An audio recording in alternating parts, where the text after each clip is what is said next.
Vous vous souvenez, il y a un an, j'étais venu à Nice rencontrer Simone et Christiane, deux jumelles de plus de 75 ans qui vivent dans le bâtiment qui est à côté de moi et qui en fait se sont fait expulser de leur logement par un nouveau propriétaire, si bien qu'elles vivent dans la cave.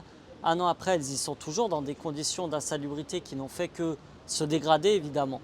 Il faut savoir que le logement, lui, est toujours vide et que le nouveau propriétaire a entamé quelques travaux pour faire des appartements qu'il va mettre en location touristique, c'est-à-dire en Airbnb et spéculer dessus. C'est un problème assez global dans beaucoup de zones en France et notamment à Nice où il y a beaucoup de tourisme et où des spéculateurs locatifs ou immobiliers rachètent des ensembles pour les mettre en Airbnb au détriment des habitants qui ensuite subissent l'augmentation des loyers et des prix.